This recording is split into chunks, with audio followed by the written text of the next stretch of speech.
வணக்கம் மற்றும் நமஸ்கார். நான் டாக்டர் மாதவி வைஷ்ய, பாரத் ஹோமியோபதியிலிருந்து பேசுகிறேன். இன்று நாம் அனைவரும் முக பசோரியாசிஸை வீட்டிலிருந்தே எப்படி சரி செய்யலாம் என்பதை பற்றி பேச போகிறோம். முகத்துல ஏற்படுற பசோரியாசிஸ் ரொம்ப சென்சிட்டிவான பகுதியில இருக்கும். நமது முகத்தின் தோல் ரொம்ப சென்சிட்டிவா இருக்கும். அதனால இதை மெதுவாகவும் பாதுகாப்பான முறையிலும் கட்டுப்படுத்துறது ரொம்ப அவசியம். வீட்டிலேயே சில முறைகளை பயன்படுத்தி இதை நம்மால் பெரிதும் கட்டுப்படுத்த முடியும். மேலும் உங்கள் நிலை ஆரம்ப கட்டத்தில் இருந்தால் அதை முழுமையாக குணப்படுத்தவும் முடியும். இப்போது நான் உங்களுடன் பகிர்ந்து கொள்ளப் போகிறேன். நீங்கள் வீட்டிலிருந்தே எந்தெந்த படிகளை பின்பற்ற வேண்டும் என்பதையும் அவை உங்கள் பசோரியாசிஸில் நிவாரணம் தரும் என்பதையும்.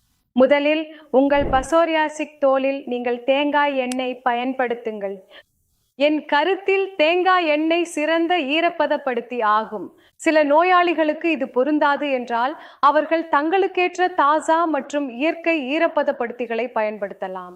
தேங்காய் எண்ணெயை இரவில் தூங்குவதற்கு முன் உங்கள் முகத்தில் லேசாக தடவுங்கள். இதனால் உலர்ச்சி மற்றும் தோல் உரிதல் குறையும். தினமும் பயன்படுத்தினால் உங்கள் தோல் மென்மையாகவும் இருக்கும். இரண்டாவது, நீங்க ஆலோவேரா ஜெல் பயன்படுத்துங்கள். நீங்க பயன்படுத்துறது தாசா ஆலோவேரா ஜெல் என்பதை கவனிக்கவும். மார்க்கெட்டில் கிடைக்கும் ஆலோவேரா ஜெல்லில் நிறைய ரசாயனங்கள் இருக்கும். அது உங்கள் தோலில் மீண்டும் பிரச்சனை உருவாக்கலாம், எரிச்சலை ஏற்படுத்தலாம். எனவே என் கருத்தில் நீங்கள் எப்போதும் தாசா ஆலோவேரா ஜெல் மட்டுமே பயன்படுத்த வேண்டும். நீங்க இதை 2 முறை பயன்படுத்தலாம். இது உங்கள் தோலில் சிவப்பு, அரிப்பு மற்றும் வீக்கத்தை பெரிதும் குறைக்கும் மற்றும் கட்டுப்படுத்தும்.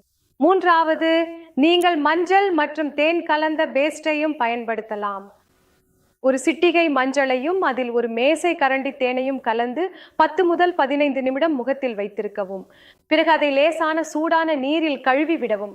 இது உங்க தோலை குணப்படுத்த மிகவும் உதவியாக இருக்கும். நீங்கள் பேபி சோப் அல்லது கிளிசரின் கலந்த சோப்பை பயன்படுத்தவும். இதனால் உங்கள் தோல் உலராது, நீண்ட நேரம் ஈரப்பதமாக இருக்கும் மற்றும் குளித்த பிறகு 3 நிமிடங்களுக்குள் உங்கள் தோலில் ஒரு டீப் மாய்ஸ்சரைசர் கட்டாயம் பயன்படுத்தவும். ஐந்தாவது, நீங்கள் ஒவ்வொரு காலை 10 முதல் 15 நிமிடம் வரை சூரிய ஒளியில் இருக்க வேண்டும். இதனால் சொரியாசிஸில் முன்னேற்றம் காணப்பட்டுள்ளது. உங்கள் உடலில் வைட்டமின் டி உருவாகிறது. உங்கள் தோல் ஆரோக்கியமாக இருக்கும். நீங்கள் உங்கள் உணவு பழக்கங்களில் கவனம் செலுத்த வேண்டும். உங்கள் குடல் ஆரோக்கியம், உங்கள் உணவு பழக்கங்கள் உங்கள் தோலுடன் மிகவும் தொடர்புடையவை. இவை உங்கள் சொரியாசிஸுடனும் தொடர்புடையவை. எந்த பழங்கள் மற்றும் காய்கறிகள் உங்களுக்கு தூண்டலாக இருக்கலாம் என்பதை நீங்கள் கவனித்துதான் அறிய வேண்டும். என் கருத்தில் நீங்கள் அதிகமாக பச்சை காய்கறிகள் சாப்பிட வேண்டும்.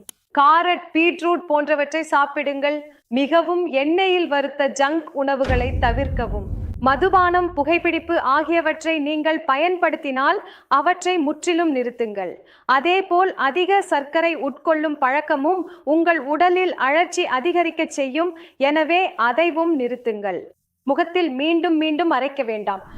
நீங்கள் அதிகமாக சொரிவதை செய்கிறீர்கள் என்றால் 2ஆம் நிலை தோற்று ஏற்படும் வாய்ப்பு அதிகரிக்கும். இது உங்கள் சொரியாசிஸை மேலும் சிக்கலாக்கும். இந்த அனைத்து தகவலும் உங்களுக்கு பயனுள்ளதாக இருக்கும் என்று நம்புகிறேன். நீங்கள் இவற்றை பின்பற்றுவீர்கள். மேலும் உங்கள் சொரியாசிஸை முற்றிலும் நீக்க விரும்பினால் எங்களை தொடர்பு கொள்ளலாம். உங்களுக்கும் தெரியும், இந்த வீட்டு வழி நிவாரணங்கள் நம்முடைய பிரச்சனையை கட்டுப்படுத்தவும், நிவாரணம் அளிக்கவும், நம்முடைய சிகிச்சையை விரைவுபடுத்தவும் உதவும். ஆனால் நம்முடைய பிரச்சனையை நிரந்தரமாக குணப்படுத்த முடியாது. உங்களுக்கும் உங்கள் பிரச்சனையை நிரந்தரமாக குணப்படுத்த வேண்டும் என்றால் எங்களை தொடர்பு கொள்ளலாம். நன்றி.